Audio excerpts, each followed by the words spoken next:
Sim Racing 60 Plus Racing Adventures is the iRacing league for drivers 60 years of age or over.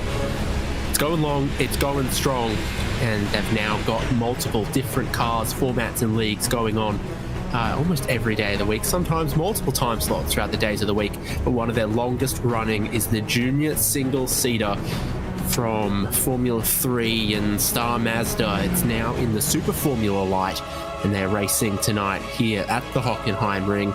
To bring you RaceSpotTV live coverage, David Haynes. I'm joined by a man who recently learned that Americans call tomato paste pizza sauce. Ewan O'Leary with me. Thanks. I'm learning every day. Thanks very much. Yeah, it's good to be back again in this series. One of my favourite, actually, 60 Plus Racing Adventures series, the lower-powered Formula cars. Here at the pretty much halfway point in our season here at the Hockenheim. Classic circuit for this kind of racing, I feel, on a classic schedule, really, over the course of the next 12 weeks. This one fits in quite well between two long trips across into other parts of the world. Motegi last week and Phillip Island to come in your neck of the woods next week. Yeah, Laguna Seca, Road Atlanta, Silverstone, Mount Panorama, also relatively in my neck of the woods to close out that championship. It's so close up the top, though, at this midway point of the season. John Payne just 4 points ahead of Paul Stump. Todd Scholl and John Morgan, Russ Addy, Mike McCormick, Barry Hills, Gerhardus Jorgensen, Eugene Clark and John Hay completing that top 10. So Payne, multiple times, I think the bridesmaid, as Greg Seitz has gone to the most recent handful of championships, but it doesn't look like he'll be contending this series full-time this season. It creates a very interesting group at the top of that championship. Yeah, very close as well, considering the amount of races and rounds that we've had so far. Worth remembering in this series that there is 2 races per round, and maybe that just helps keep things a little bit closer, because you could have one good race and one bad race, I suppose, on one afternoon. But it's very good to see that we've got such a close battle. It is very early on, though, in the season. At the end of today, we will be at halfway, but only then. It is going to be a very long season on the way, all the way towards the start of June, when we finally end this calendar, as we just get our first qualifying session underway. 2 qualifying sessions as well, by the way, to go along with 2 approximately 30-minute races this afternoon. And so this is the most recent version of the Hockenheim ring. For a long time, in my mind, sort of that classic, almost Le Mans, Spa-Francorchamps style, incredibly high speeds here. It got Tilkified. Hasn't made it necessarily a bad track. It's certainly still very unique with some high speed sections, but what we don't do is race all the way out into the forest. Instead, slowing here for sort of a 3 apex complex that brings you onto the incredibly curved back straight that isn't, and is called the Parabolica. Ride on board with Paul Stump, because this is where the highest speeds and slipstreaming happen on this configuration. Yeah, it is these days.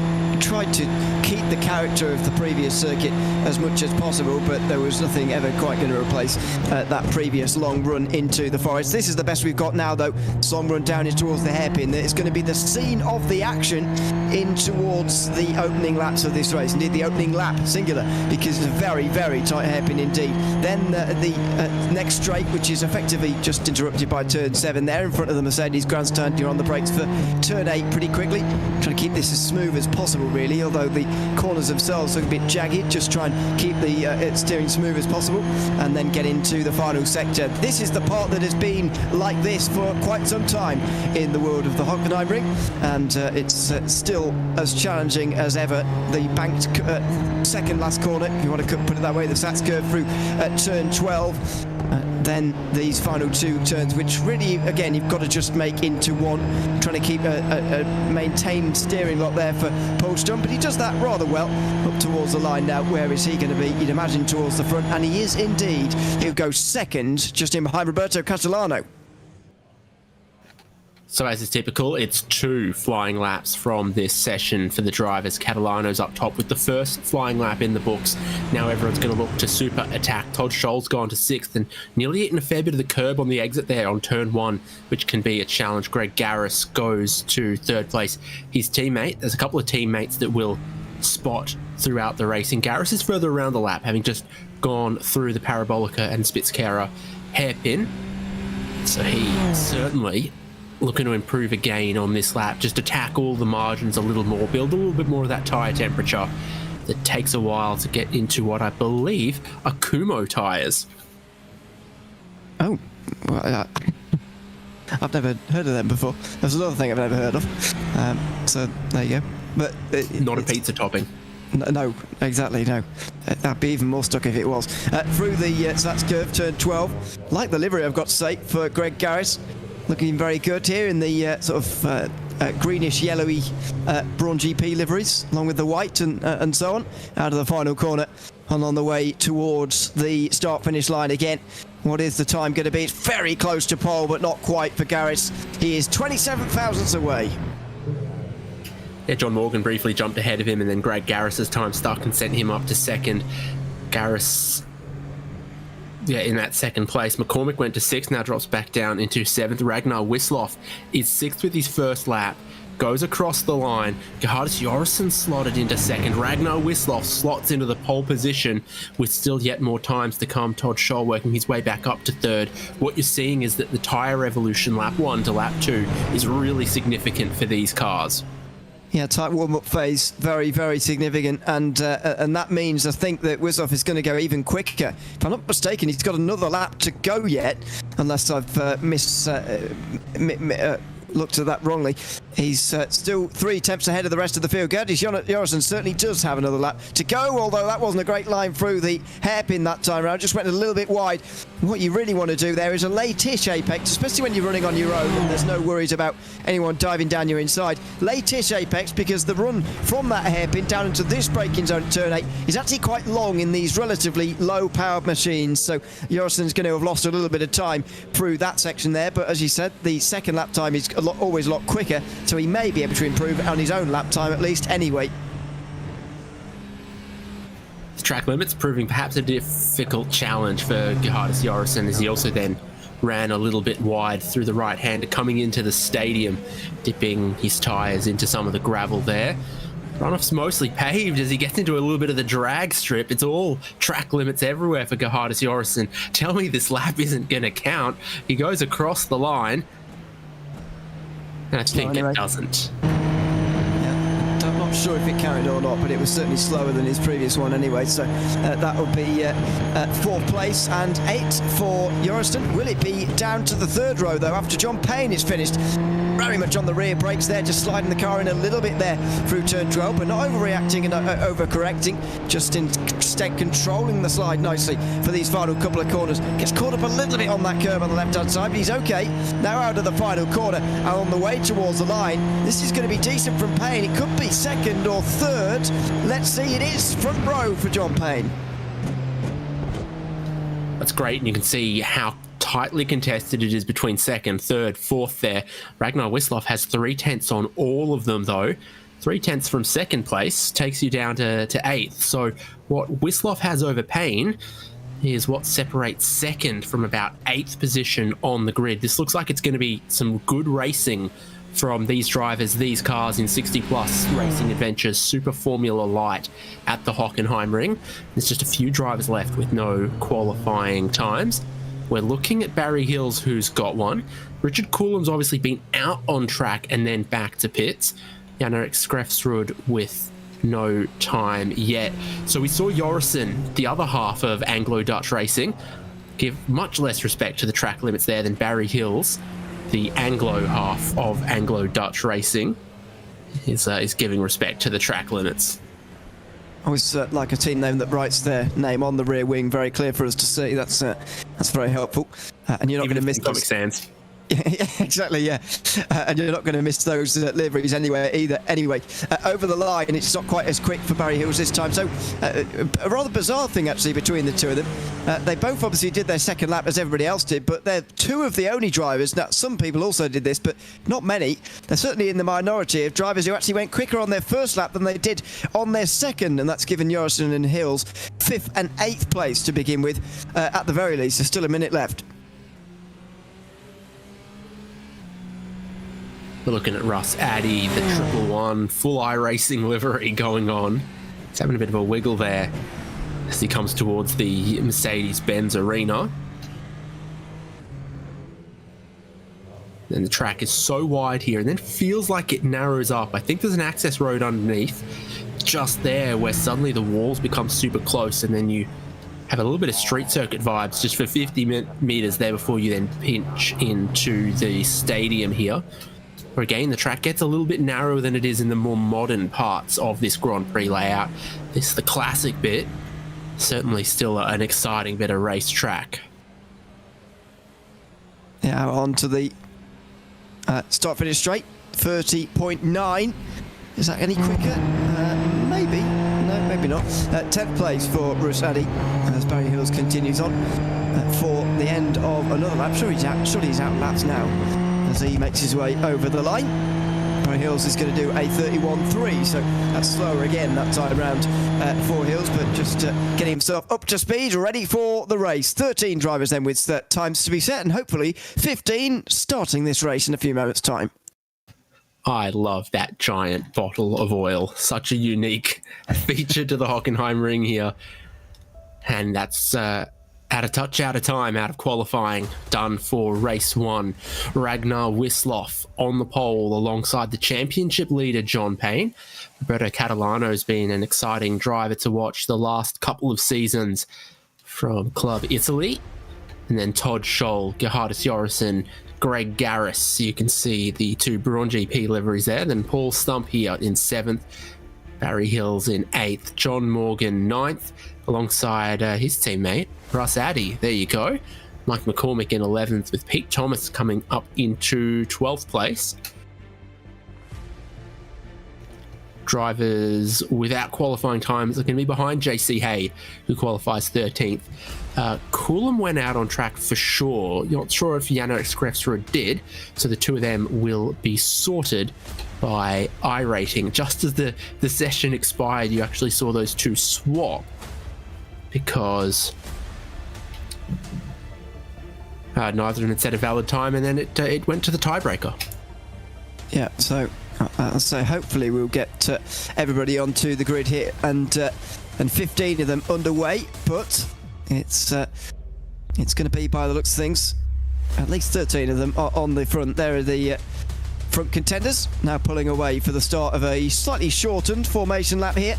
10 to 11 in sim on the 15th of April. 78 Fahrenheit is somewhere in the 20s in Celsius land, so I think 25ish is that temperature. Not too bad at all for the Super Formula Lights to get underway with racing, and a fairly rare rolling start for these Super Formula Lights coming up in a few moments' time after this final sector.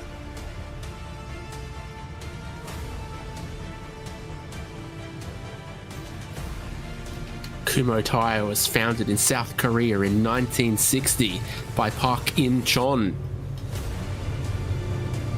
So it's definitely the tyres on these cars. Very, very strongly branded sidewalls, particularly when you see them at the stand still there. Led by the Porsche 911 GT3 Cult safety car. In addition to his love of a sailboat, Ragnar Wisloff is a decent fan of the Porsche 911. I believe he's done some track days with the Norwegian Porsche Owners Club as well. So he's driving the Super Formula Light, but you might catch him driving the pace car on a different occasion. Yeah, well, hopefully he's, well, this time at least he's in the right car at least. And he's on the front here as well, on the inside line on the way towards turn 1 here in a few moments' time, with John Payne right alongside. Should be a good opening race of the day as the pace car pulls in and we're ready to go. So Wisloff on pole, but not a part of the championship picture. John Payne starting alongside him on that front row, desperately looking to bank some points at the midway point of the season. The green flag waves. Ragnar Wisloff leads them towards turn 1, but like in qualifying, the tyres will still be cold. Optimal performance is still some laps away, and so there's a chance to make positions. There's a chance to be backwards and losing them, though, as that's going to be what happens for John Morgan, dropping to the tail of the field. Wisloff going to lead them onto the Parabolica. A classic through turn 1, really. It's very, very easy to get that section wrong as they go through turns 2, 3 and 4 now as well. Garage up to 9th place, just in behind Barry Hills, then Mike McCormick, JC Hay and Pete Thomas, meanwhile, go side by side down the Parabolica as Barry Hills just pulls off to the side. Like he's serving a slowdown or something. He's dropped a couple of places and he's now down to 10th, and in fact he'll be down further than that. big lockups down on these cold brakes and cold tyres down in towards the hairpin for the first time.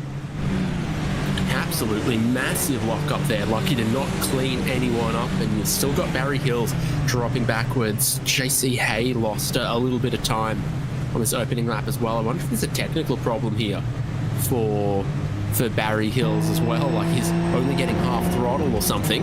Going board Greg Garris in 9th place, pursuing Mike McCormick now into this stadium. Whoa, that's 2 drivers way out there.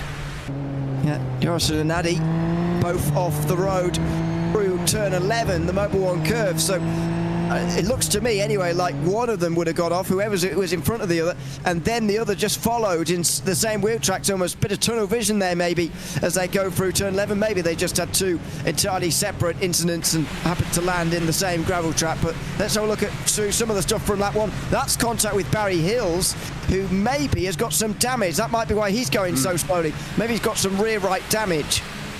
Ooh, yeah, I think it might have done his toe. So a horrible start actually for 2 sets of teammates. Anglo-Dutch, both of them with dramas, losing the rear of the car 1 corner separate from each other. And then that other set of teammates, Russ Addy and John Morgan. That's the same crash twice, isn't it? Just separately. I think so. Yeah. And that's John. Oh dear. They can't help themselves. No. Not over for John Morgan, unfortunately. He is still going. So is Barry Hills, actually, down the back end of the field, 14th and 15th. But yeah, very bizarre. What I said earlier was completely incorrect. Erdis Jorrison and Rosadi had effectively the same spin, but just separately from each other, ended up in the same gravel trap around here 1 lap ago.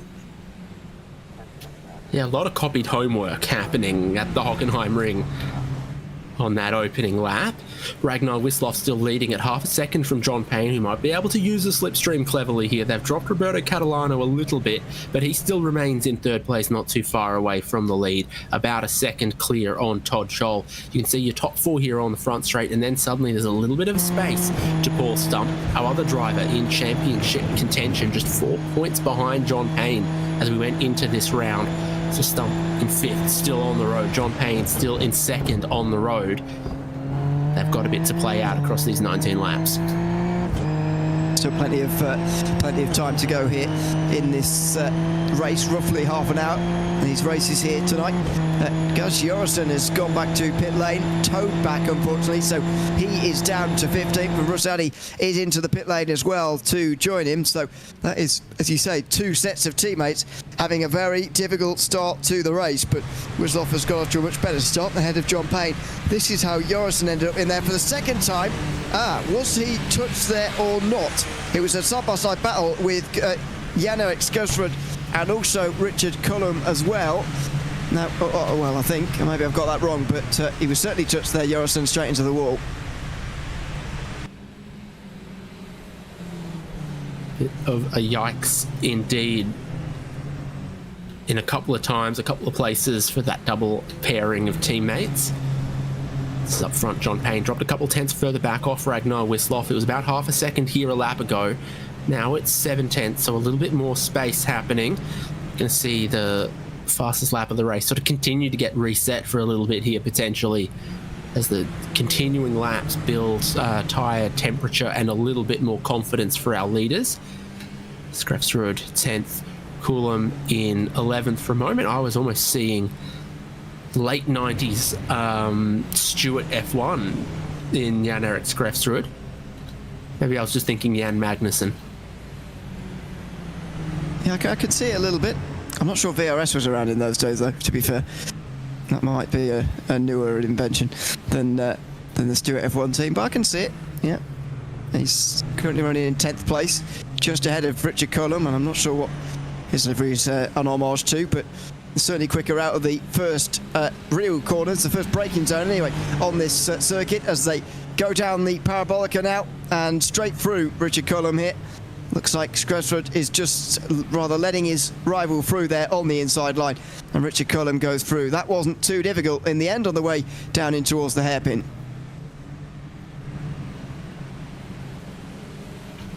Yeah, very well done. in the end, and Screfsredo had no qualifying time, but gained a whole heap of positions from early incidents. Now has a couple of drivers getting back past him again, and he's letting that happen. Got John Morgan, Ross Addy, Barry Hills, Kahardis Yorison all sort of occupying those last 4 spots based on all of the early drama that they had, and there's still room for a bit more drama, no doubt. 5 of 19 in this one, and Ragnar Wisloff just seems to have everyone's match by a couple tenths of a second or so. Yeah, he does.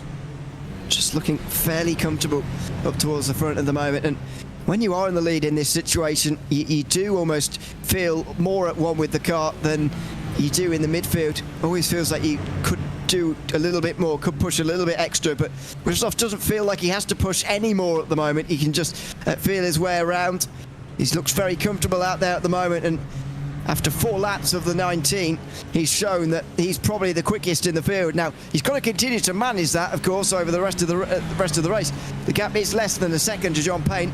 Berto Catalano is about a second behind him as well. Wisloff is not home and dry by any means, far from it, but he's comfortable, and he knows at least he doesn't have to push on any further either to get this race win. He can just control this race from the front now.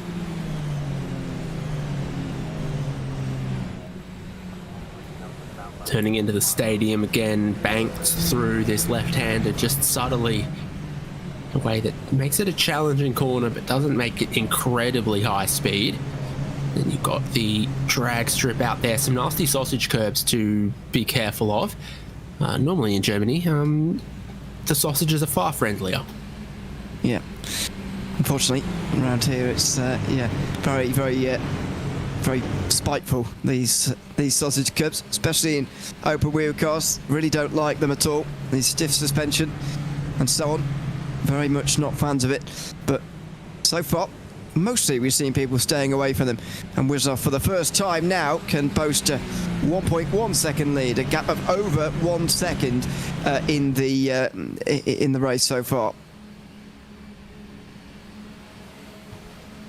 These cars in this technical package will actually be used in Europe this year for Euro Formula Open, so they're going to have an identical technical package to Super Formula Lights in Japan. The same 3-cylinder turbocharged Toyota engines related to the GR Yaris, and this same chassis, which I can't remember is a Dallara or a Tatus. I'm pretty sure it's a Dallara chassis. I think so. And whatever tyres they're using, I think it's going to be the same between Euro Formula Open in Europe and Super Formula Light in Japan. So this car, this combination, this style of racing is going to be pretty big this year. Hopefully it's less short-lived than the DTM and Super GT convergence. Well, I don't want to say convergence because that wasn't quite true, but you get what I mean. Partnership that lasted not very long before one of them completely disappeared. It was Class 1, and then very quickly it became a Class of 1. Yeah, very good, yeah. Fun while it lasted. Rinse and repeat exactly the same joke about LMP1 and GT1. We'll have to write that one down for the future.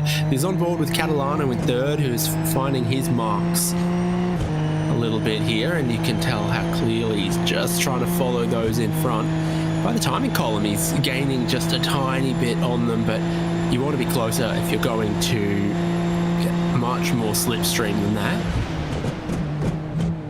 Whoa.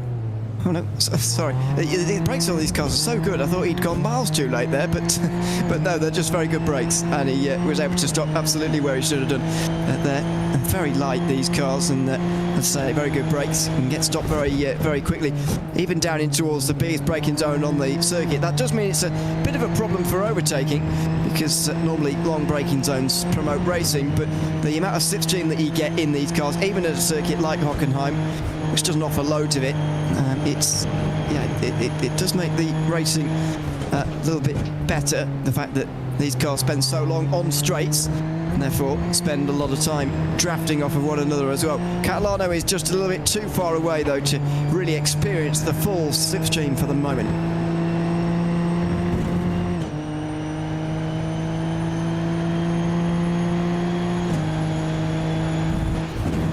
sneaking up towards that halfway distance, and I don't think we've quite been delivered the type of racing inside of the top 10 that I was expecting, but a lot of it is because they clattered into each other on lap 1. Drivers I was interested in seeing how they performed are still sort of 12th to 15th there. John Morgan, Russ Addy, Barry Hills, Gardis Jorrison. Jorrison's that lap down. Morgan's not too far away from catching Jan-Erik Skrefsrud. I think Addy's actually been catching him. And of course, Ragnar Wisloff with just managing a race lead here, while Catalano gets a tiny bit closer to John Payne. In fact, if anything, Paul Stump gets closer to Todd Scholl as well, subtly, slowly closing up in this top 5. And then there's a couple of other, well, just that one pass for position there, Skrefsrud and Morgan, that I can see happening soon. I think John Morgan and Rossetti, actually, the teammates, are both going to be coming through on some of these guys pretty shortly, but it's going to be just a recovery for them, really, rather than a great race result, because of the issues they had earlier on in the race. We spoke about them at the time. It was John Morgan spinning around through turn 1 on lap 1, and Rossetti getting it wrong in towards turn 11 on the opening lap as well. This is back there with Paul Stump, who you're mentioning is just getting that little bit closer here to Todd Scholl, maybe, for 4th place. One of our championship contenders, of course, Paul Stump, heading towards the half-distance mark of this race. Got a great look at the pit straight there, and what I'm estimating to be a 4-story tall bottle of oil, which is approximately what you need to run a Mazda RX-8 for a year. Paul Stump, though, is repping a different brand of oil. Oh no! Contact between Skrefsrud and John Morgan, and then his own teammate, Russ Addy, hits him from behind. Absolute calamity this race for John Morgan and Russ Addy. Race 1 at the Hockenheim ring is one to forget. What a mess. What a mess for those two. We'll have to go back and see the full rule, Ewan. What's the first rule? Yeah, don't hit your teammate, especially when they're stopped on the side of the circuit.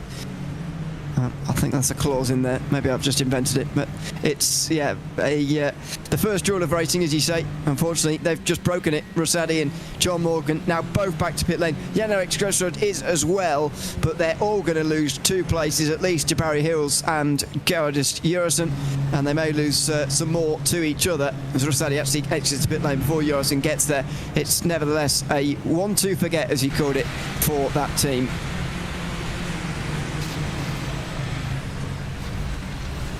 Oh, target fixation and a half, right? Yeah. I think the first part, though, comes from Jan-Erik Skrefsrud actually trying to be helpful and let the others through, but actually, this is why I argue many times that actually getting out the way is actually maybe not as helpful as you think it is. Well, getting out of the way at a known overtaking spot. Yeah. The other guy's not expecting to try to pass you down the inside there. Yeah. They're thinking about trying to pass you at the end of the parabolic or into the straight here. They're thinking about maybe trying to pass you at turn 1. If you try to let them go in a place that they were not already considering trying to pass you at, stuff like that. Yeah, that's probably more accurate, really. You're right. They wouldn't have been sizing up for a move there. At the soonest, they would have been thinking about turn 2, maybe. But you're right. The hairpin on your door on your birthday and bring you a cake, that's a good surprise. If I knock on your door at 3 a.m. on a random Saturday morning with a cake, not quite as pleasant. You're going to have some suspicions, that's for sure, about what's going on. Yeah, it's a shame, because Skrefsrud is just trying to be helpful at the end of the day, but unfortunately sometimes doing that isn't the most helpful thing you can do to try and let somebody through. They've also brought a lot of gravel onto the circuit. You can see it there through the final corner for Scholl and Stump here as they work their way round. Thankfully no such problems for these guys, and there's certainly going to be no pulling over to let the other one through in this battle for 4th place. Wouldn't think so. A lot of drivers that feature inside of the top 10 of the championship points here. Paul Stump and John Payne 2nd and 1st. This is a Canadian Valvoline livery for Stump. It says Molson's on his roll hoop. Yeah. What's that? It's a beer. Oh. I've had one once on Air Canada. Bit of a lock-up from the driver Roberto Catalano just in front, but I think everyone can just have a little lock-up in there. It's such a slow and tight corner. Marks out of 10 for Canadian beer brand, whatever it was called. The problem is that at 40,000 feet, they all taste pretty good. I'd have to give it a fair tasting at sea level as well to be able to form an opinion. You need sea level. There you go. Fair enough. He's getting closer, isn't he? What you were saying laps ago now, that he was getting incrementally closer. Well, at the time, maybe it was difficult to see the difference. Now, though, you can certainly see the difference. He is well within this slipstream. It's not out of the realms of possibility that he'll be thinking about doing something at the hairpin. Maybe this lap's a bit too soon. Maybe certainly now he's got a bit wide there, but it's still a decent run. Might have taken the off track, got a bit closer. This time round, he's certainly going to be sizing up his opportunity down in towards that hairpin. Keeps that pressure on Todd Scholl, who just misses the apex a little bit, but it's all about your run here, and then Scholl's got to make some decisions. He's sort of a quick jump to the inside of the long left-hander, but here comes Paul Stump to then look to the inside of the right-handed hairpin. They're going to be level on the brakes going in here, and I think Todd Scholl realizes he might be a little bit cooked as Paul Stump goes down the inside. A fair and decisive and well-executed move puts Paul Stump up into fourth. Yep, very well executed indeed, and it's exactly what you'd hope for from a series leader in terms of a race. Maybe not a flashy performance, certainly not one that's going to bring victory unless something goes dramatically wrong for the front three, but it's a solid, consistent performance from Paul Stump here, and one that has got him enough points, a decent haul of points here in the first race of the day. So fourth place, I think, will be pleasing enough for him. Kept out of incidents, kept out of trouble. Now he can focus on race two at the end of this one, of course, after another 7 laps. Maybe even try and go a few better in the second race of the day.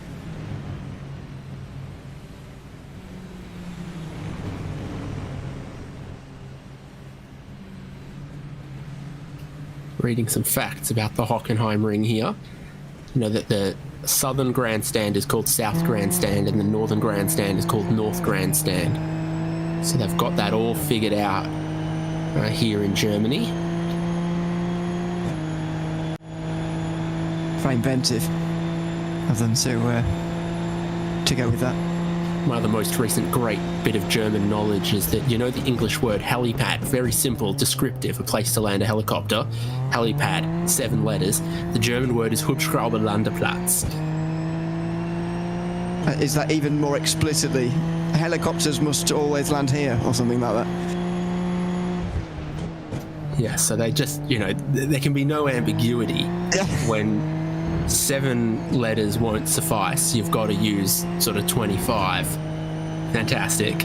Like, I'm pretty sure I've just learned that the word for car wash is Fahrzeugaufbereitung. So necessary, isn't it, really? Or is it? Perhaps it's really necessary. Well, yeah. Depends how intelligent the population is. There's a whole heap of facility around here. There is that South Grandstand that's been sort of rebuilt a little bit, and along the pit straight and at the northern end is a bit more of the classic style of grandstand. It's been here for a while. Definitely older than this Grand Prix configuration, tilkified. You can almost tell where it's newer almost, can't you, even where the old parts are. Even when you sort of come out of turn one there and you look towards where the old circuit was, you can sort of tell that it almost had a circuit there that it obviously doesn't anymore, which is a bit of a shame in some ways. But yeah, it's a fantastic arena for watching racing, actually. There's plenty of grandstands about. Just a shame that in the modern world of racing, it's become really quite a narrow circuit compared to when it was built in the early 2000s. Oh, well, the new parts, I mean. Can we talk about how that new grandstand there at the Mercedes section looks like near enough just a copy-paste of the front straight grandstand at Barcelona? I've never noticed that before, I've got to be honest.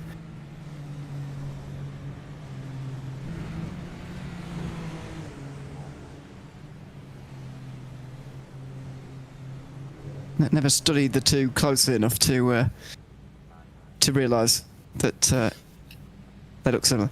The best is at Barcelona, where all of the flag marshal stands have a mini version of the grandstand as shade over the top of them. So they've that's good. Created lots of little mini versions. Nothing like that here. Look at all of our brave marshals standing out in the sun and the weather.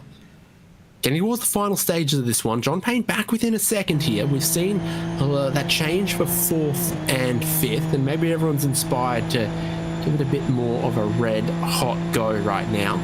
Your top two beginning to drop Roberto Catalano just slightly. And John Payne starting to try his best to get back in the window of keeping this pressure on Ragnar Wisloff.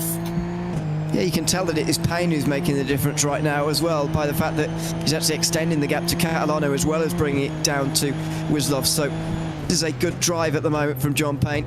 He is putting the pressure onto Wisloff right at the very end. So you can't afford to just relax in these last few moments. He's got to keep it going right the way to the line right now. Otherwise, he's going to lose this race. 8 tenths of a second, came down as low as 7 as they got down on the brakes for turn 8 there. This is going to be a grandstand finish here, hopefully, to this race. 4 laps to go.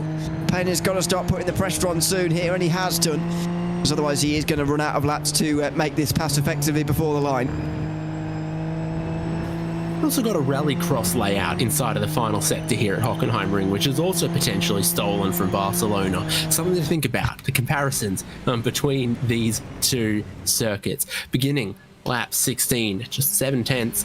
Perhaps the pressure is building as John Payne waited all this time to just turn the dial one more notch. Has he? Yeah, has he been waiting, or has he just found some extra speed at the end here? It is strange sometimes how when you're in races, even when you've practiced for them quite a lot, sometimes you can find a little bit of speed that you weren't finding in practice if you certainly get into a really, really nice rhythm. And you can see the way that Catalano is being dropped. These two are really going blow for blow right now in towards the hairpin. Again, Payne closer than what he was last lap. He's got to continue that. And then when the slipstream becomes really, really powerful, as he gets really close, he's got to strike, because he won't have very many opportunities if he gets any at all.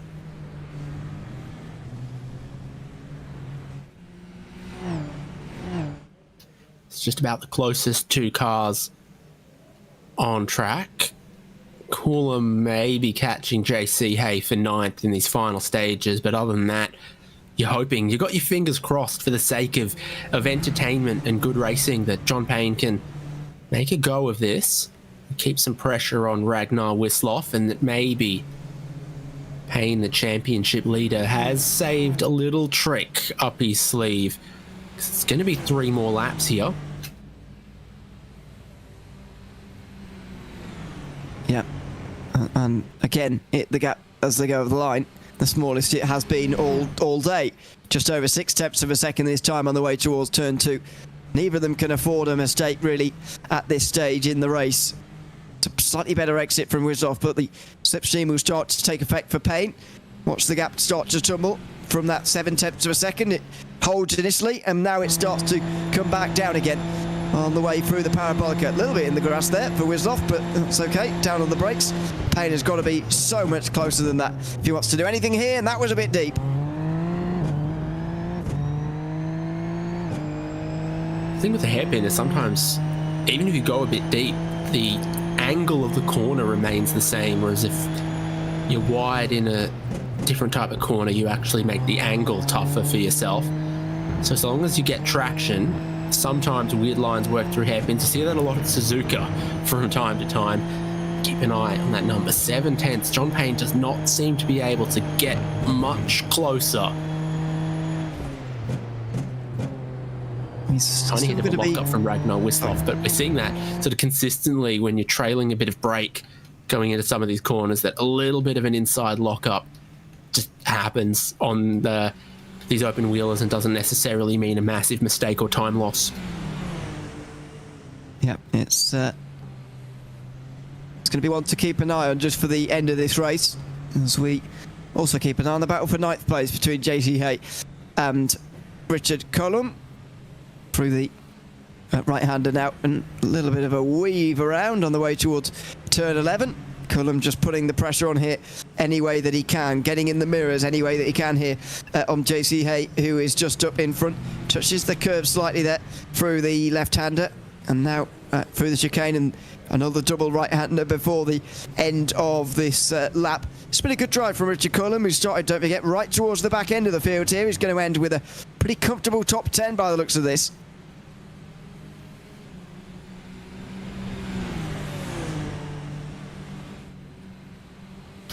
Any opportunity here? I feel like I'm trying to will it into existence and it's not happening for John Payne. Meanwhile, for Richard Cullum, JC Hay, Cullum looking one way, looking the other, bit of a tyre lock-up. All about the drive onto the parabolica here, where he remains close. You just follow the wheel tracks of the driver in front, gain all of that extra speed, and then because you're slowly turning to the left, you just open the hands up. Suddenly you're to the right-hand side, the inside point for this hairpin.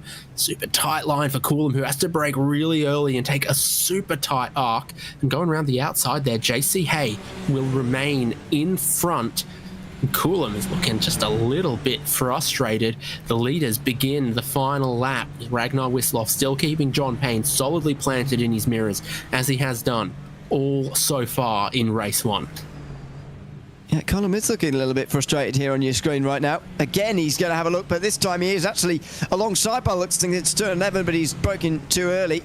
Hay was always going to run around the outside there, and that might well have ended Cullum's chances of getting through at all here on JC Hay. But just down to the final lap, John Payne's got one more chance. And Ragnar Wisloff again has got a very good run out of turn 2 at 3 and 4, and that has given him another comfortable lead. 0.6 of a second. John Payne can't get anywhere close, but as I was saying earlier, he's going to be pleased with this. He is going to be series leader even still after a comfortable run in second place throughout race 1. Ragnar Wisloff pole by 0.3. It looks like after 19 laps he's only going to win by 0.3. Finally, Cullum gets down the inside, but he makes so much work for himself with how sharply he points to the inside of a couple of these corners. JC Hay has a chance to try to strike back and make Cullum pay for it. Heading towards Spitzkura, suddenly you pull out too early here in the parabolica and you've got extra run around the outside there, making extra distance for yourself. But Hay has the inside here where he's pretty confident, but out of the final corner, Ragnar Wisloff, I tell you what, his winning margin is going to be the same as his pole margin over John Payne. Roberto Catalano holding on to that third place. Picture in the bottom there, Hay back ahead of Cullum, runs a little bit wide. Cullum braking early round the outside there, trying to cross back over under.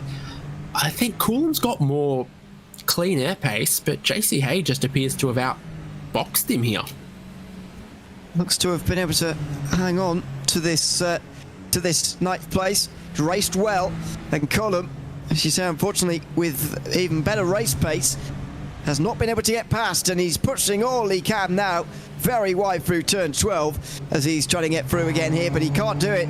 And through the final couple of corners, JC Hay is going to hold on to ninth place despite Cullum's onslaught in the final few laps. Good defence from JC Hay, and he's rewarded with a ninth place finish. Last driver on the lead lap is going to be Barry Hills, because out of this race in a lap down, Gerhardus Joris and Jan-Erik Skrefsrud, John Morgan and Russ Addy, some drivers are going to be looking to see what they can do in race 2 for sure, something to look forward to. Ragnar Wisloff, though, winner here at the Hockenheim ring from John Payne and Roberto Catalano. Paul Stump, Todd Scholl, Greg Garris, Mike McCormick, Pete Thomas. Did we see much of him? A quiet one to 8th place. JC Hay and Richard Cullum, fantastic entertainment to complete the top 10. And then, of course, Barry Hill's last car on the lead lap. Gerhardus Joris and Jan-Erik Skrefsrud, John Morgan a lap down. Russ Addy, in the end, a retirement. And lap 15 is when John Payne set the fastest lap of the race. Anyone love us enough to come have a chat? I think it's only Ragnar Wisloff, so let's get to him, Ewan. Absolutely. Welcome in, Ragnar. Good to have you with us. And congratulations on the race win in race one. Tell us about those final few laps when John was getting right up close behind you. Tell us what that was like to defend from him. Well, it's stressful, I would say. I knew he's usually quicker than me, so I knew that I had to make no mistakes at all, and I was just watching him getting bigger and bigger in the mirrors, and it was okay in the end. He caught up. I think in the penultimate corner he made a little mistake. He's quick, but this time it was good to be on pole and manage to keep him behind me. I was a bit surprised that the draft isn't stronger, so I was surprised I could get away, but that's the way it worked. Yeah, I'm surprised a little bit as well, actually, about the draft. But just on that pole lap for yourself, in the end, that pole lap was about as much quicker than everybody else as you were quicker in the race in the end. Your winning margin was about the same over John Payne. Were you a little bit surprised by the gap you had, especially not only to get pole position, but the gap you had to the rest? Yes, in the middle of the race, I think it was more than a second, and I was surprised that I could keep it like that. I was quite sure that they would chase me down, but they didn't, so it was okay. But you wonder. I did a 1:30.2 on the second lap in qualifying. And then you sit there wondering, why am I doing 30.6 in the race? Why can't I do the 30.2 in the race as well? But I guess that's something to do with psychology. Yeah, probably.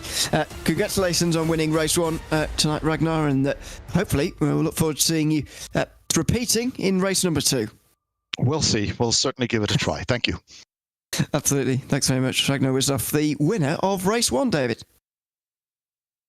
The whole podium will roll in to have a chat, including championship leader John Payne finishing second. You were right on Ragnar in the early stages, dropped back a little bit, came back towards him. How much risk were you willing to take here? Not much. I was on vacation all last week, and we just got in late last night. I practiced this track this morning, and I told myself going into it, I'll be happy with a third place or better, and that's kind of where I was. If he'd have had any bobble, I would have attempted something, but he didn't have any bobbles, and so I spent the first half of the race just trying to shake off Roberto because I know he's fast. And once that was, I got past the 1 second, then I started trying to concentrate to just try to catch him, but he didn't make any bobbles, so I didn't catch him. 19 patient laps to be rewarded with second place then. We've been racing this Super Formula Light a couple of seasons now in 60-plus racing adventures. The time flies. Have you noticed any sort of iRacing changes to it, changes to tyres, dynamic stuff, if that's affected the driving style required of this car at all over the life of the journey? I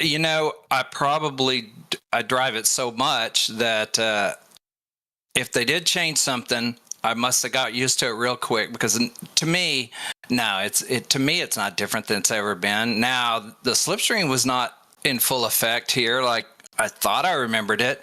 I got within 0.6, 0.7 on that long straightaway on him, and I pulled a little, but not like it used to be. So if anything has happened, maybe they've cut down on the draft. Very interesting, and I'm sure it informs how you go about racing from here. Well, yeah, here, if I believe that, then I need to learn how to qualify better, because that's the trick. Got to be out front. Well, congratulations on second, and good luck, John. Thank you. Bye. Ewan O'Leary's Italian. He's been brushing up on it. He's got the quick phrase guide ready as we go to third place, Roberto Catalano. Absolutely. Yeah, I all. Welcome in. Good to have you with us. Congratulations on third place in race 1. Tell us how pleased you are to be on the podium for the first race. Yes, I was very regular, but I have not the pace of Ragnar and John. They are faster than me, and I was lucky to ensure the 5th place. Having said that, you did get a bit closer in the first part of the race to the two in front of you. How do you think race 2 is going to go in that respect? Can you get a little bit closer to them? I was fast in the first laps because there is a Todd behind me that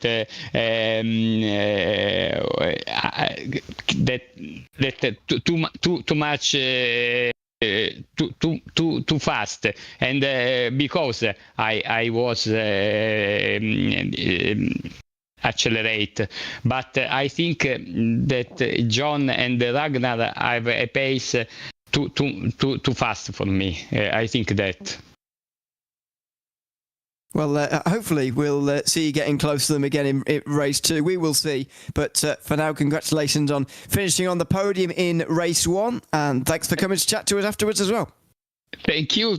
And race 2 is another race, and all can happening. Thank you. Exactly. Grande Roberto, bellissimo. Grazie. Il mio italiano è meglio della mia guida, but my English is very poor. Thanks very much, Roberto. Good luck. Thank you. There we go. I've got the phrase book out. Yeah, see, I do that because it's well done to them. It's on us that we can't ask them good questions in their language. So there's a series I do, a bunch of Portuguese speakers there. I've learnt a little bit of parabéns and whatever, and good on him for coming and stepping a little out of his comfort zone to indulge us and speak post race. We've got one more race coming up from the Hockenheim ring. Boy, does it look good! The Jim Clark Memorial is just outside of turn 2 down there. You can almost see part of it. Beautiful part of this racetrack. So stay with us on RaceSpotTV, because when we come back, more Super Formula Light 60 plus racing adventures from the Hockenheim ring.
Hockenheim ring. We're gearing up for race 2 of 60 plus racing adventures Super Formula League. Race 1 certainly proved challenging, and there are a few drivers, I'd say quite a few drivers, looking for some redemption in race 2 after that one. David Haynes here with Ewan O'Leary.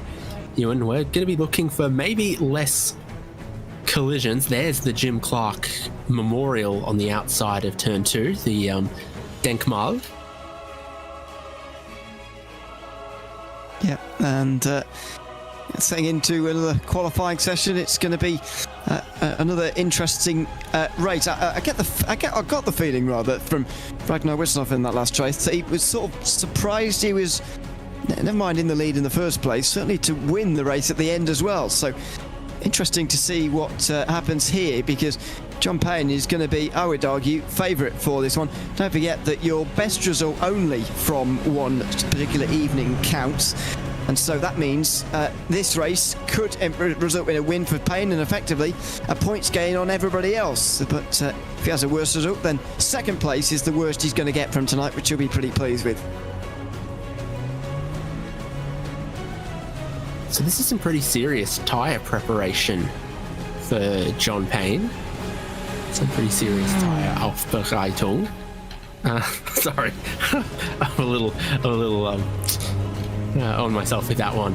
So we're going to be seeing this from everyone, and we saw it consistently from the lap times in the first qualifying session, that lap 1, sure, you can pull a bit of pace out there, but that's not where the ultimate pace resides. I think John Payne is already sort of looking forward to the second of the flying laps in this qualifying session. He's got the first out lap here to prepare the tyres, and then take the first flying lap perhaps as a little bit more tyre preparation as well, in search of that outright performance, now that everyone is fully warmed up and acclimatised to what to expect from the Hockenheim ring and the conditions and where their braking markers are at.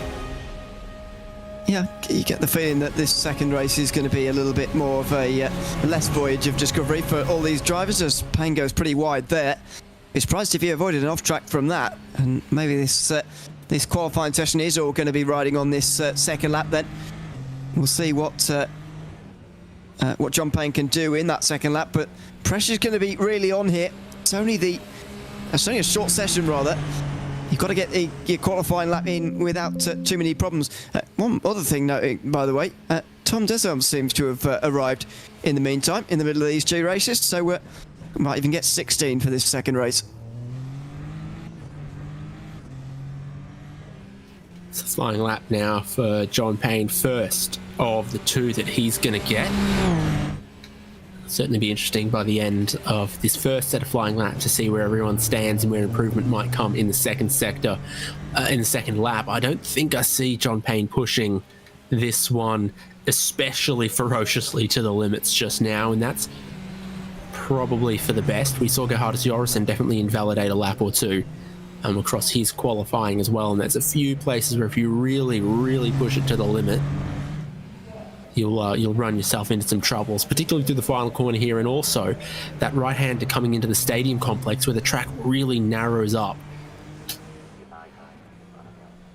Out onto the front straight again for Payne, and now he's really going to start to get serious with this, I would imagine, as he makes his way through turn 1 again, much cleaner this time round. Greg Garris has set the best lap time in the meantime, 1:30.8, and of John Morgan. Paul Stump jumps up in front as well. He'll be looking to finish ahead of John Payne at the very least this time round, so that he can keep him in check in this championship. The 2 only 4 points apart coming into today. Same for Todd Scholl as well, who will try and do the same. But Stump's lap time, 1:30.6, looks like it's good enough at the moment for that first position.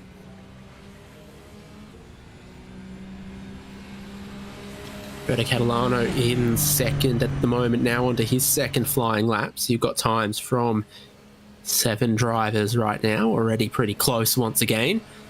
Hoping that close qualifying times leads to some more close racing in race number 2, race 1, particularly for the podium. Just a tiny bit processional, a little bit too much drama, and drivers taken out of the racing in the midfield as well. Things to look out for in race number 2. Gerhardus Jorgensen jumps up into 5th. His time goes to the board. Catalano's going to be just pushing the limits a little more here, and you see that he carries more speed and runs wider out of that right-hander. Now towards into the stadium section, right up against the concrete before you turn in. Give yourself that opening of the corner on the way in, because it tightens on you drastically on the way out. That's where you saw a few drivers sort of run out wide or spin in the early laps on cold tyres of race number 1. John Payne will set a new benchmark up top in the provisional pole position, dropping Catalano down to 3rd, but he's about to look to improve his own time. And if he can find a little bit of time, I reckon that's going to put him to 2nd place there. So he's back to 2nd. Ragnar Wisloff to 5th, and then dropping to 6th as Barry Hills goes into that 5th. And on board now with Johannes Jorgensen, who's sort of half a lap offset from a lot of the other drivers, sort of half a lap behind on the program. Yeah, looks like it. Might not be the worst thing. You can just set that target if you like. The others will set a target for you, and it's easier to knock it down. Here comes Jorgensen in towards turn 12 now, just inside a second off of that pole. Fairly tidy through there. Bobbles over the curb a little bit on the left, but that's fine. Misses the apex slightly there at the penultimate corner. Not quite making those final 2 corners into one long corner, as he maybe should have done there, as he now runs up towards the line. It's still a decent lap time, actually, despite a relatively scruffy final sector. It's third place for Johannes Jorgensen in this session. On board with Wisloff, just navigating himself towards the final sector. So this is the corner I find most interesting. A little unsighted with the concrete walls. You turn in, it's a bit of sort of anti-camber there. Track drops away through the runoff, and you've got to stay on track. From 6th gear down into 2nd, you saw some others actually holding 3rd through there. I noticed from some of the onboards, but Wisloff gets all the way down into 2nd. Then in this sort of open space here, it's more difficult to find your reference points of where you are. Seems like that's what Jorgensen lost a little bit of. Wisloff carries a lot of speed, just a tiny bit scruffy out wide, but he carries a lot of speed. And he will go from 8th to 2nd, and it's so close, but it looks like John Payne may have stitched up pole position. And that's kind of what Ragnar was indicating to us in that interview there. He was suggesting that maybe he wasn't quite as quick as John Payne, and that has seemed to be the case here in this qualifying session, unfortunately. See if anybody else can get anywhere close, because it is a closer session actually than what we saw first time round. This is Rossetti out towards the line, and he goes 8 tenths behind. That will jump him up a place or 2. It gets him up to 10th at the very least. So top 6 go by less than half a second, quarter of a second between the top 5 pretty much. Pretty close compared to last time, where Ragnar Wisloff took pole by multiple tenths of a second. Almost everyone's had a good run to get accustomed to it, and I think it's brought everyone a little bit closer together, particularly up the top of the field there. Harry Hill's still out on track. Tom de Selm's the only driver with no time. Jan-Erik Skrefsrud's managed to set one this time around, and now de Selm's has one. So we continue to watch Barry Hills through the stadium. 8th at the moment, just behind Craig Garris, and of course behind his teammate Johannes Jorgensen, who's ended up 4th. Yeah, we'll see if he can get close to that. Maybe join him on the 2nd row. 31.6 is no quicker for Barry Hills. Looks like Barry Hills was using these qualifying sessions. We saw him do it in the first race. There's so much practice sessions really to get up to speed. This is Tom Deselms, who's now joined us. Fortunately, a couple of drivers anyway who haven't or did the first race, I should say, haven't joined us for the 2nd, which is unfortunate. Deselms is with us though at the back end of the field in the bright green. We aren't going to miss him anywhere, but it is it looks like 14th place for him in this qualifying session.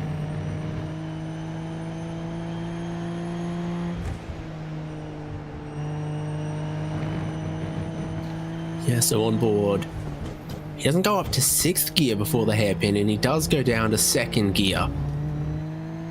Selms rocking the green Sauber livery. Tom de Holkenberg.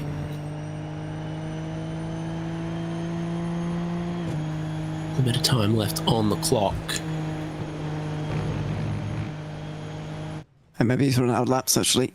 That was an improvement, but maybe I suspect Barry Hills probably has as well. Yeah. I don't know why they do this as well, because fueling enough for this for the rest of the session doesn't make it much easier either. But I guess they can't change that. So he was just using that fuel to continue on around, but he's not able to go any quicker. He will be where he's already qualified. So that locks in the grid. Race 2 of 60-plus racing adventures, Super Formula Light League from Hockenheim Ring. And this time, John Payne's out front. He's pipped Ragnar Wisloff to the pole, but it will be those two once again on the front row. Roberto Catalano again in the third place. Bit of change behind with Gerhardus Jorgensen in fourth, Paul Stump in fifth, and Todd Scholl sixth on the grid for the rolling start. Greg Garris seventh, Barry Hills eighth, John Morgan ninth, Russ Addy 10th, Mike McCormick 11th, and JC Hay in 12th. Jan-Erik Skrefsrud and Tom DeSalms both setting qualifying times to start 13th and 14th. So is it going to be lead lap one, lead the race, take the checkered flag again, or is it going to be closer? Well, that is the question. I think Ragnar Wisloff is going to give this a real good go. Actually, maybe dumbing down his abilities as a driver in his interview with us a few moments ago. I think, he's got a decent chance of pushing John Payne all the way here. Going to be difficult for him to do so, obviously, but if he stays there early on, then he's got a real chance. The problem was that Wisloff got up to a comfortable lead in the first half of the race and was able to hold it. It's a lot easier to hold a lead when you've got a second or so head start than it is to survive constant pressure. If Wisloff can provide that constant pressure over the course of 19 laps, then we could have a different story here, but as we saw from race one, it is relatively difficult to pass.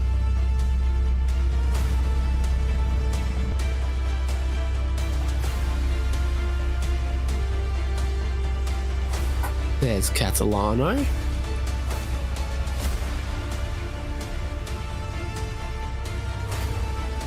On the second row of the grid alongside Gerhardus Jorgensen. The front row is where we're looking to see some race 2 fireworks. They are going to get rolling in a moment.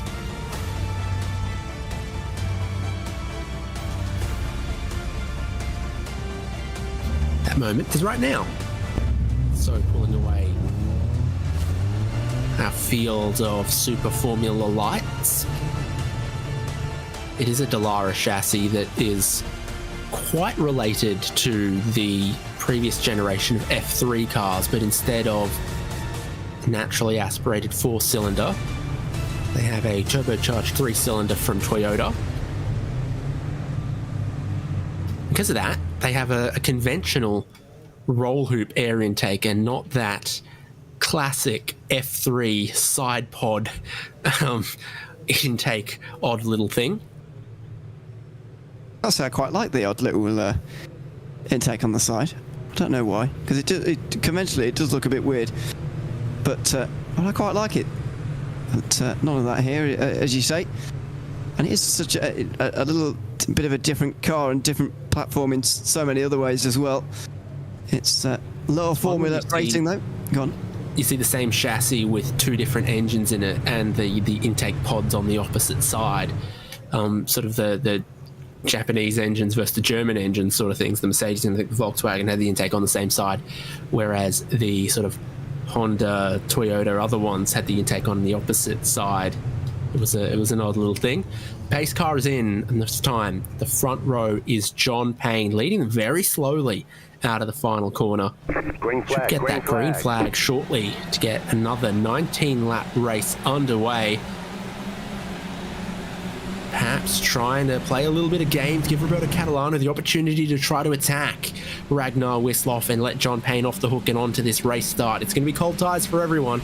Catalano does sense a bit of an opportunity to dive down the inside of Ragnar Wisloff, perhaps push out a little bit wide, but he's feeling super confident as we look further through the field here as well. Tom DeSalms getting ahead of Jan-Erik Skrefsrud, John Morgan, and going side by side with JC Hay around the Parabolica for the first time. If it was John Payne's plan to get Catalano to attack Wisloff immediately, then it certainly worked. Side by side in towards the hairpin. They would have been close there to and there's close to contact down here as well. And there is contact. Greg Garris, the one I think goes around. Is he? No. Maybe he's just dropped a couple of places. There's a lot of drivers who've had to come to a stop though at the hairpin. We'll get a look back in a few moments as to what went on down there, but it's still happening through turn 7. John Morgan this time up to 7th place. Rosati drops a few places in that exchange down to 10th position. I think we might have had the Russ Addy backwards on lap 1, 2 races in a row there. He's resumed to 10th, but definitely dropped some spots, remembering he started alongside his teammate on the grid here and now finds himself a few positions further back, and some drivers splitting this way and the other. Around again. Is it perhaps, is it cold tyres again, or is it perhaps some rear suspension damage again? Yeah, I think it could... Well, earlier on he was going slowly, so maybe that does suggest suspension damage. But we will find out as Rosati does come to the pit lane to get some repairs done. Barry Hill's in on the end of the first lap again, unfortunately for him. So that is a real shame. Paul Stump as well has been into the pit lane. Only 4 points behind John Payne coming into today. And it looks like his race 1 finish is going to be the one that counts towards his score this time. So John Payne with a 1 second lead. Catalano seizing a lap 1 opportunity, has been able to fend off Ragnar Wisloff so far. Now Wisloff has another look, bit of a lock-up around the outside, but again, Catalano giving nothing away for free, holds on to his 2nd place. Gerhardus Jorgensen in 4th, just in behind. Greg Garris gets ahead of John Morgan by the looks of things. The battle continues here. Todd Scholl, quiet 5th place for the moment. Morgan, one of those drivers we were looking to see something from in race number 2 as well, because we didn't get a representative race 1 showing. Yeah, exactly. So far, it's gone okay. I mean, being in the midfield when all this was going on wasn't ideal. And there's the spin in the mid pack. Oh, I mean, where do you even begin to unpick that? It's what I was talking about before the race, actually, about that hairpin. It was always going to happen on the way in towards that hairpin for the first time, and in race 1 it just didn't, but this time around it did. JC Hay was the last of them to be spun around in a 3-wide moment and got hit on the side as well. Plenty of drivers with damage after that, and at the very least with the delay.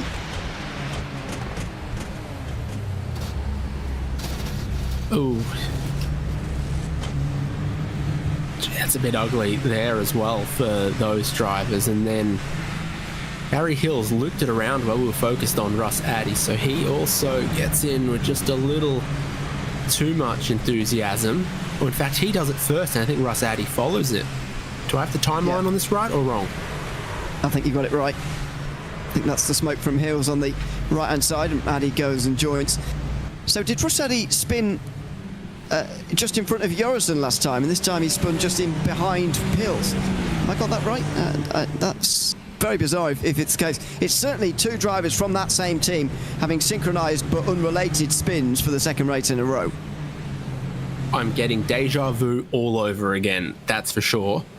And some damage to a few of those cars from that, and just proving again how difficult these cars are in that tyre warm-up phase, how cold they start with the tyres, how twitchy they are, because none of them look to have done anything egregious, but they've just found on lap 1 that the grip is not the same as it was on their last qualifying lap, or not the same as it is mid-stint. There is quite a challenge to get going. Roberto Catalano seems to have mastered it, because it got him 2nd place, and he's managed to hold it since. Also not shy of doing a tiny bit of the mowing on the entry to turn 1. And as this all happens, John Payne just slightly stretches his lead. Gerhardus Jorgensen able to remain part of the conversation here in race number 2 as well. Through those difficult chicanes they go, and this is looking like it's going to be a more interesting battle for the podium than what we saw in race number 1. John Payne might well be gone into the distance, but Catalano, Wisloff and even Jorgensen this time round all very close together, and Wisloff really giving some good pressure to Catalano.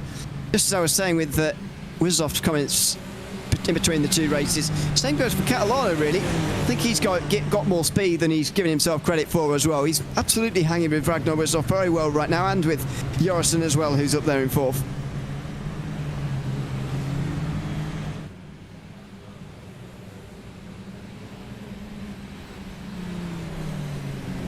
top 4 into the stadium. Catalano willing to run it a little bit wide, can get you into some trouble there, but you can carry so much speed through there if you do just use some of the sort of concreted runoff and the wide curbing there effectively. Same's true of these final corners here where there's all this green concrete around that for the most part is part of the racetrack. Another lap completed, another one where John Payne extends his lead. Roberto Catalano stays second. Ragnar Wisloff perhaps just dropping Gerhardus Jorgensen a couple of tenths here as the pace continues to increase. We go on board with the Norwegian. It's not necessarily a cruise line. No. It just feels a little bit like the intensity's been ramped up a little bit in race 2 compared to race 1, where in the top 3 not really much was going on. It's close between these top 4 so far in race number 2. We yet to see those moves, of course, but we, I'm sure, are going to see them at some point in the near future as Jorgensen gets a bit closer to Wisloff with that little bit of a mistake. Going on to the brakes again. Wisloff under pressure here for this position. It's a fantastic battle between the 3 of them. And Wisloff at the moment is the one who's under the most pressure. Watch how late in some of these corners he makes his final downshift from this angle, because at the hairpin, he turned in second gear and then downshifted into first, like right on the exit. And it's happened at a few of these other places where it's like he doesn't want to make all of the downshifts in a straight line, and he's halfway into the corner before he makes the final downshift, just before he begins to accelerate. Like he wants to coast through the corner in second gear, but accelerate out of the corner in first, and a few of these other things.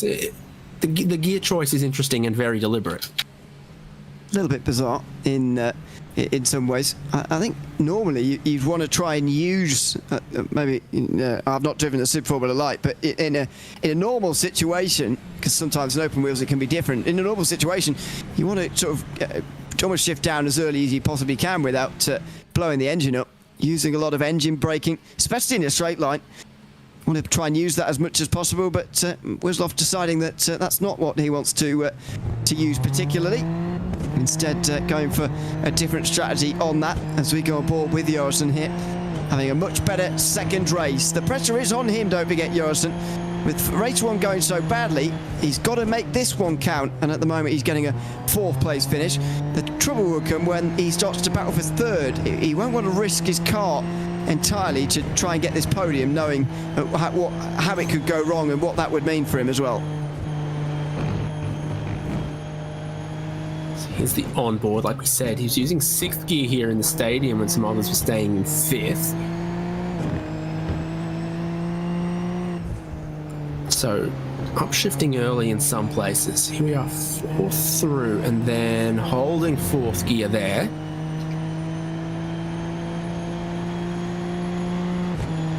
Not getting or gaining much of any ground on Roberto Catalano, holding 6th gear through turn 1 as well. So normally it's a matter of, a lower gear, a bit more engine braking on the rear axle, a bit more sort of off-throttle rotation. So if you're looking for less off-throttle rotation, you might stay in a higher gear for a little bit longer through the corner. This is a half-decent run, but just as he starts to close on Roberto Catalano, we get towards the end of the straight. You almost begin to run out of 6th gear. So he's 2nd gear, and then 1st gear, the downshift happens quite late on the way in there, but he does use 1st.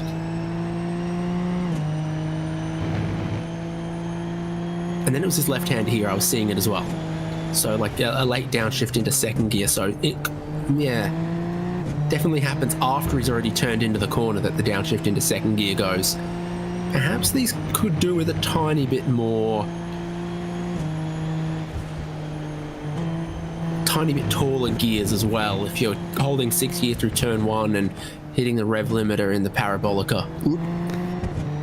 That's a bit wide from Catalano. He's got away with it, and fair play for that. But yeah. I'm impressed in some ways for Wisloff, but in another way, make me very uncomfortable shifting down that late. To be honest with you, make me very uncomfortable. You just don't want the rears to lock in any sort of weird way or spin up in any sort of weird way and to spin you around as well. But quite difficult to get these cars to spin around on their own, to be honest. You've got to be making contact with somebody else to be in that kind of trouble. It's certainly getting into the head of Catalano. You can see Wislov getting closer here.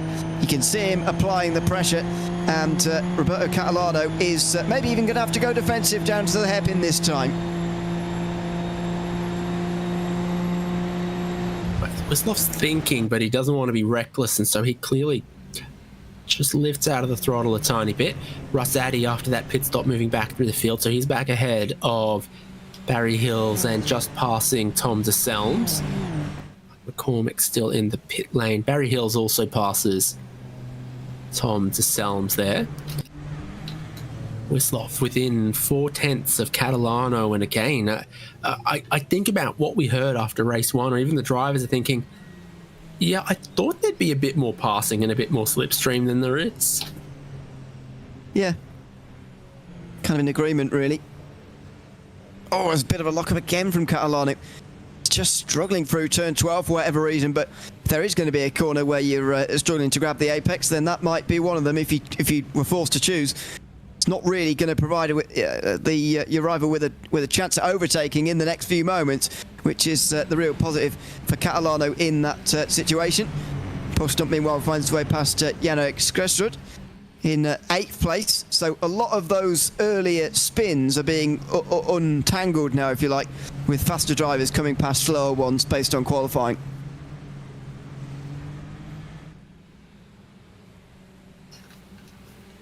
JC Hay makes a unscheduled pit stop.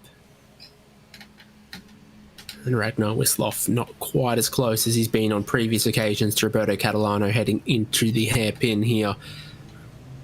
Jorgensen staying close. Scholl holding on to that 5th still.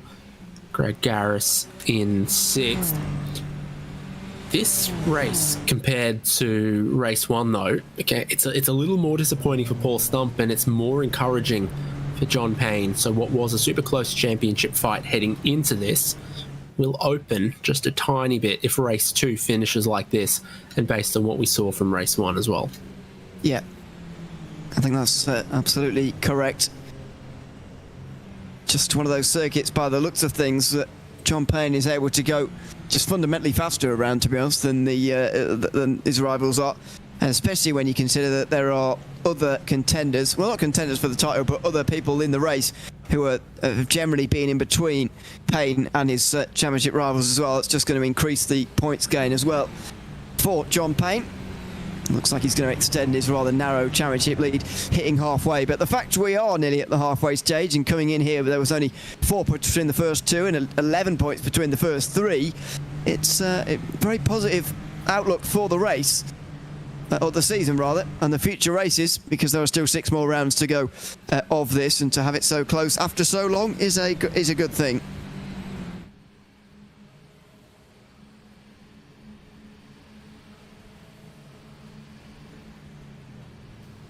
Just a look, and Wislov jumps out of it, but wants Catalano to think he might go down the inside. It's Greg Garris and John Morgan. Yeah, I don't think you can go around the outside of that yellow sausage curb. I think there's far enough out there is a slowdown. Not that it really mattered. Back looking live at the battle for the podium. Wislov holds 5th gear through the stadium this time, and then drops down into 2nd for the hairpin. He's trying different things. That's clear, even if the result does not look any different. I.e., Wislov looks like he's just stuck half a second behind Roberto Catalano in 2nd. So now he's going to shift up to 6th just before turn 1. I think he's trying different things.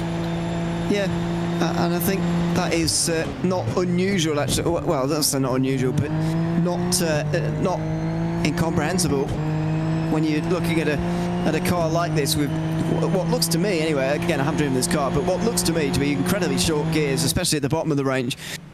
it looks like you're rattling through first, second, third, fourth pretty quickly before you get into some slightly longer fifth and sixth gears. But that does mean generally you can do some things a little bit differently, as that's the first real bit of pressure from Wislov. He looked to the inside through the hairpin and forced Catalano into a lockup even, but he couldn't get through. So Russ Addy getting ahead of Jan-Erik Skrefsrud as well. So for everyone here, I mean, to say for John Payne, this would be the best result of the night. For Roberto Catalano, would be the best result of the night. For Ragnar Wislov, need to match the wins. So Catalano's got lots of incentive to try to hold this off, and even if Wislov did move ahead, would not improve his points situation.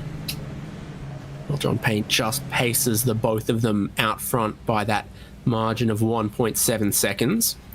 So everyone's pace is very close, but everyone's pace is very close makes passing difficult. Yeah, it certainly does.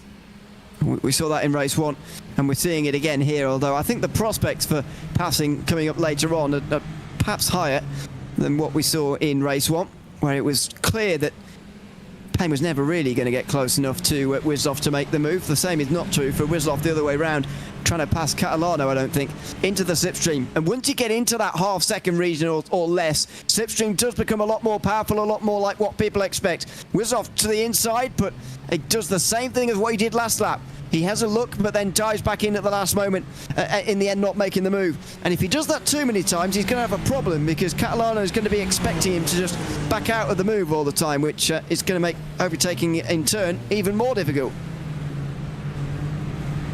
He's selling a remake of what he'd done the previous couple of laps. Barry Hills, the next driver to make a stop and then resume in the race and get back ahead of Jan-Erik Skrefsrud.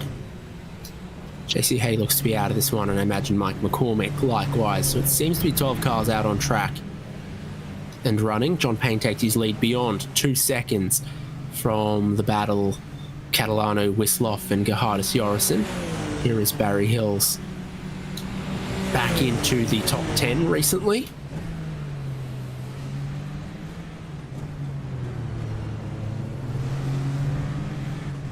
That's looks like it's going Barry Hill's way here for that 10th place, to be honest. I'd expect that, based on what we've seen so far in the race.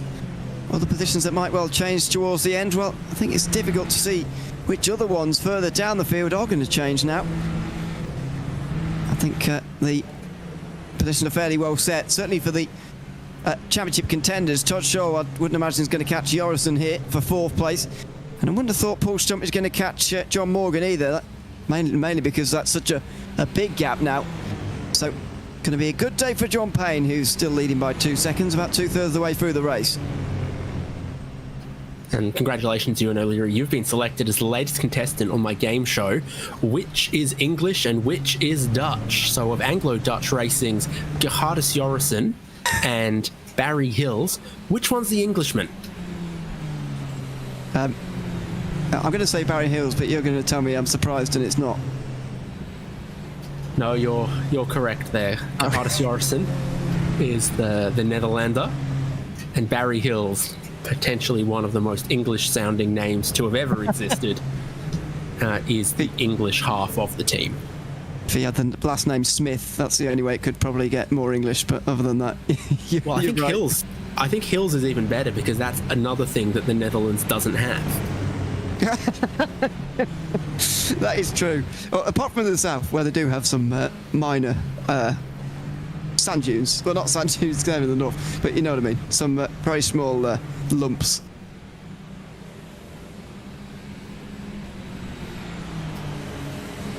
So as the winning contestant, you don't win much, unfortunately. My apologies. We're still further back, so we won't be able to play that same game as previous. Gerhardus Jorgensen also seems to have found a little bit of the limit of his pace here.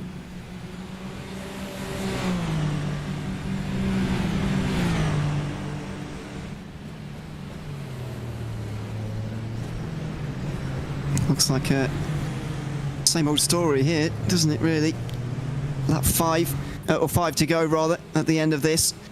They have got close to pain this time round, but again, how can Wisloff find his way through? I think a little bit more aggression wouldn't go amiss, actually, if he was trying to make this move. I guess that there's a fundamental sort of almost discouraging factor in this, is that Wisloff isn't going to improve his best finish of the round, and so in terms of points, there's no motivation for him to get through. Since he's not a championship contender, maybe that is negated slightly. Wisloff is not in the top 10 in the championship, but even so, we may well not see him even attempting this. Let's see though, as we go on to lap 15. Catalano still on the defensive, still under pressure as he has been for the whole of this race.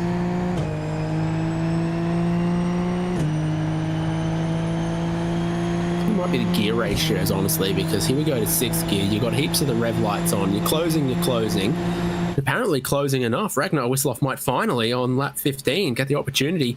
He's got the overlap on Roberto Catalano, so he does get the inside line. Catalano is very adept at going around the outside, maybe tightens himself up just a little bit on the apex. As Wisloff straightens it out and gets traction, he's into 2nd place. If Catalano, who grabbed that 2nd place on lap 1 and then held it for a further 15 laps, but now it comes undone on him. Perhaps just got it wrong coming out of turns 3 and 4. Well, that's the change we've been expecting for a while. As I mentioned before, that based on what Castellano was saying between the races, he was expecting that as well. He's now down into 3rd place, and you can't see him coming back from it, really. You also can't see Wisloff catching these 2.5 seconds up to John Payne either. 4 laps to go. He would have to gain by a significant margin if he was to get on terms from here.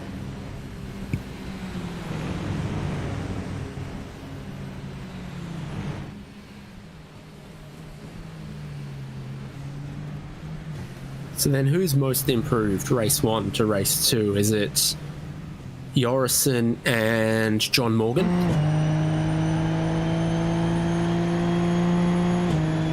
Who's to what, sorry? Most improved. Oh, most improved. I guess Jorison, I would have thought. I think he finished quite a long way back in race 1 compared to where he is now. Morgan is a few positions up, definitely, but I don't think he's as many up as what Jorison is, actually.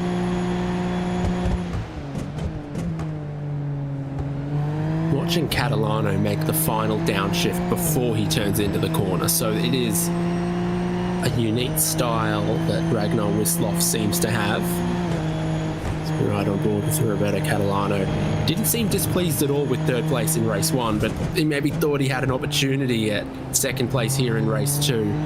Just eventually couldn't hold on to it.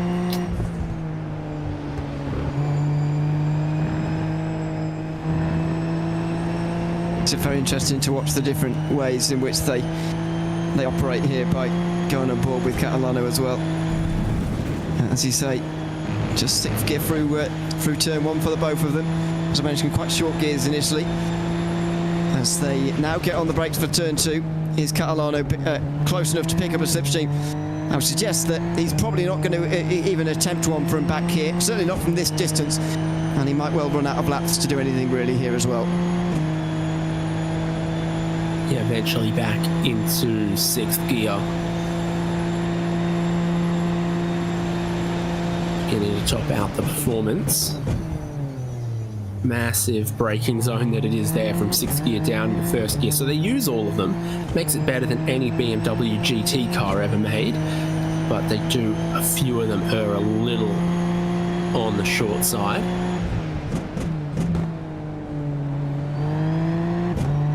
When we saw this, do you go up into 6th or stay in 5th after the turn into the stadium section? And saw sort of maybe just depended what kind of a run you got through this right-hander, where Wisloff gone wide once. Catalano's already into 6th and stays in 3rd. So changing it up lap to lap just to keep us on our toes. No lap the same as the previous for the Super Formula Light.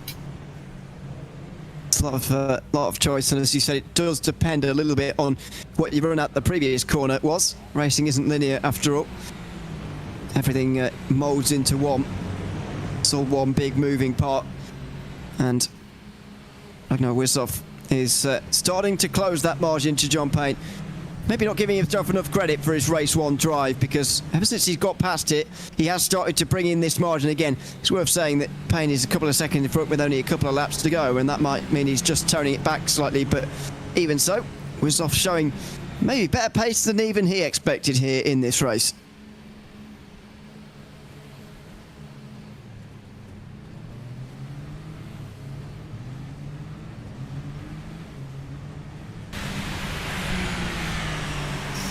Looking at Janek's Grefsrud replay, and that is a massive crash coming into the stadium section. Sometimes you carry too much steering angle out onto that wide curb, you end up in dramas. That's the biggest crash we've seen today, unfortunately. That means he's going to finish 12th here today, and that is confirmed. JC Hay already out the race, and Mike McCormick as well, after the opening lap smash. So only 11 left in this race, unfortunately, after that big smash through turn 11. However, it is only the final lap coming up now as well. The white flag being ready for John Payne, who is about to drive this circuit one more time and drive himself into an even bigger championship lead by the end of the day as well. Like you said, at the end of race one, he'd been away from home, hadn't done a whole heap of practice before race number one. Maybe race number one's raced him into a bit more form as well. So he looks just a tad bit stronger in race two.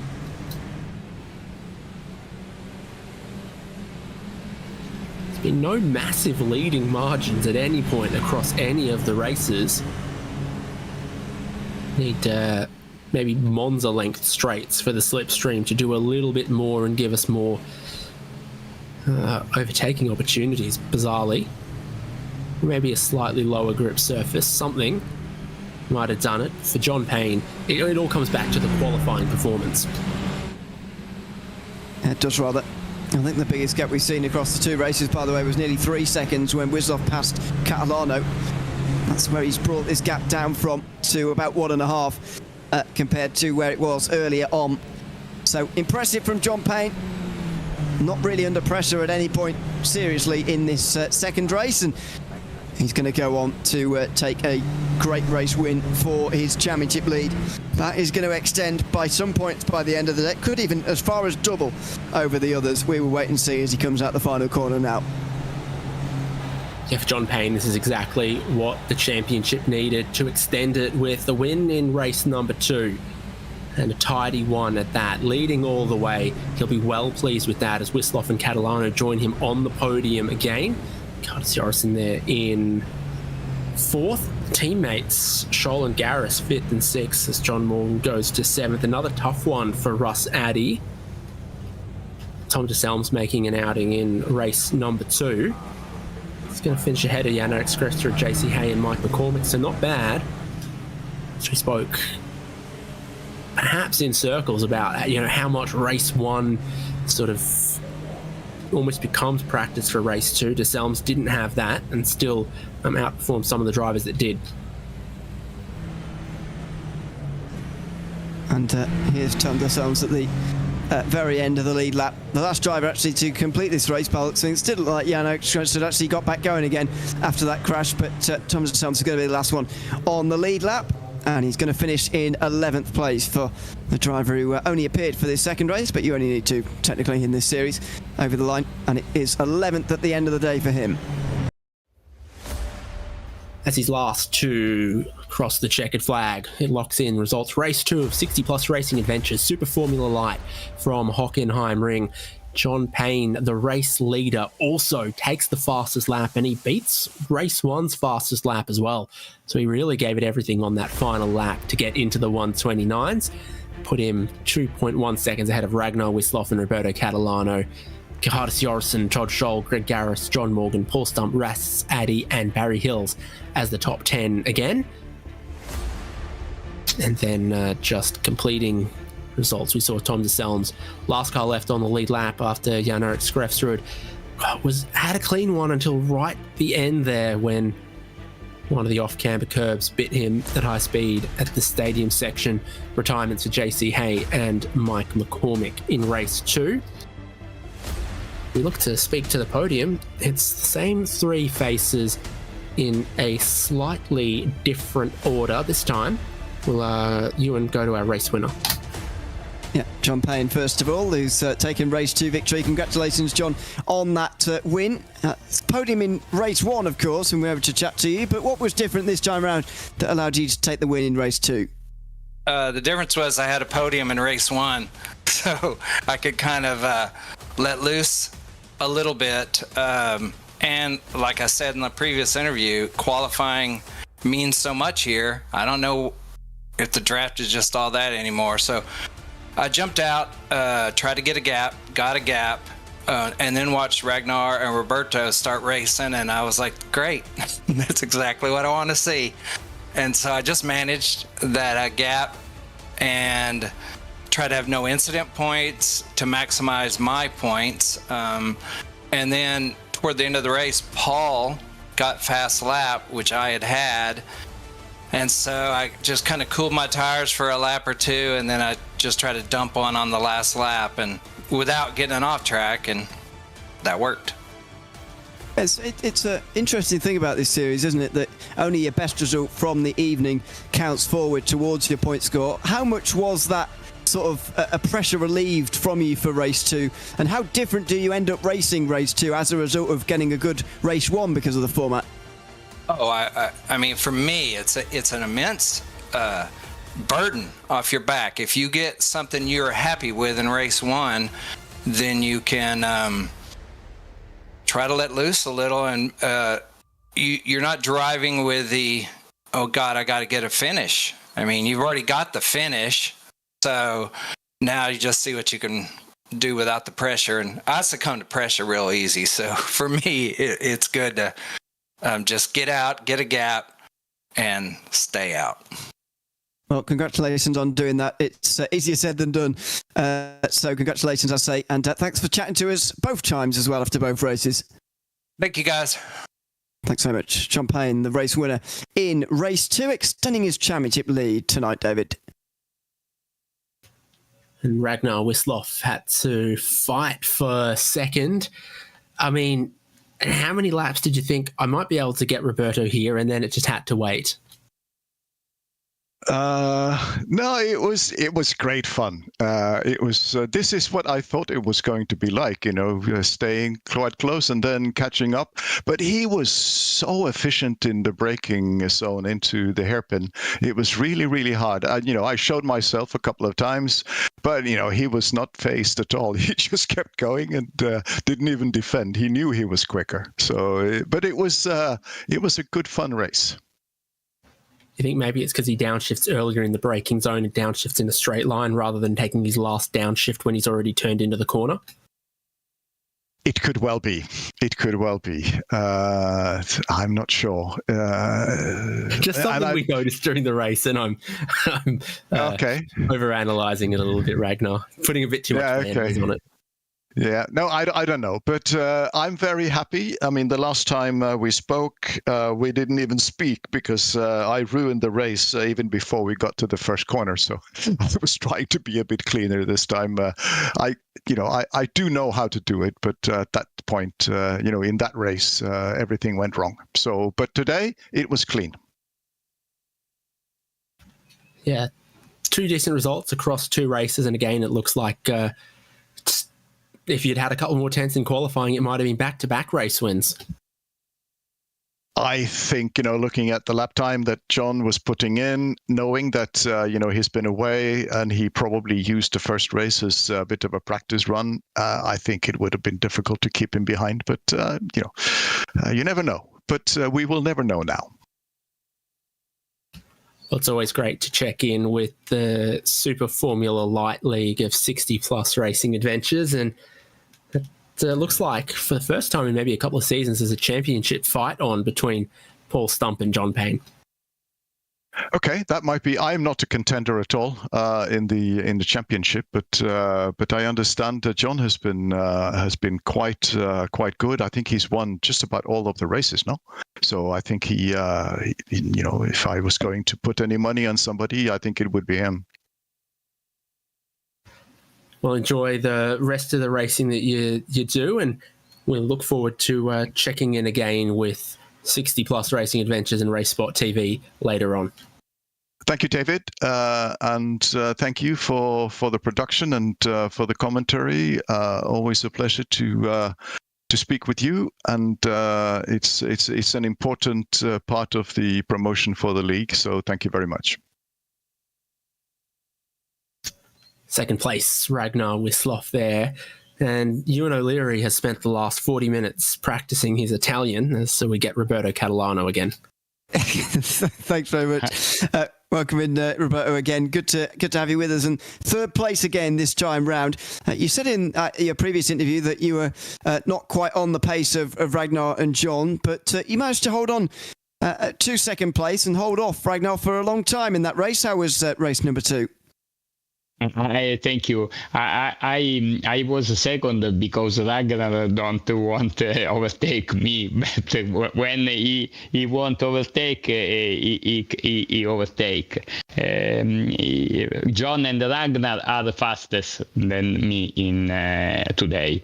I know, but I have an opportunity in the first lap to overtake Ragnar, and I don't. But I know that Ragnar overtake me later. Still pleased though with 2 third places here tonight. Yeah, yes, I was lucky, but I enjoyed the race. A great community. We can learn from a top driver in this league. John, Ragnar, Greg Seitz are the top driver, and we can improve. I tell that everyone. It's enjoying in this league. Absolutely great to have you here as well with a couple of podium finishes here tonight. Congratulations on that, Roberto. Thanks very much for coming to have a chat with us. Thank you. After the race as well, and we'll see you again soon. Thank you. Thanks very much, Roberto Catalano, in their third place in both races here tonight at the Hockenheim ring, and that's just about it. Yeah, for this round at least of 60 Plus Racing Adventure Super Formula Lights at the Hockenheim ring, that is it. They've got a couple more races to get to. Phillip Island, Laguna Seca, Road Atlantis, Silverstone GP, the best racing track in the world, and then Spa-Francorchamps. And we'll see you live on RaceSpotTV for that one, June 4th. Since then, been David Haynes here with Ewan O'Leary on RaceSpotTV, Hugo Lewis on production. Look forward to bringing you more 60 Plus Racing Adventures in the future. 2 race winners from 2 races. Great racing at the Hockenheim ring.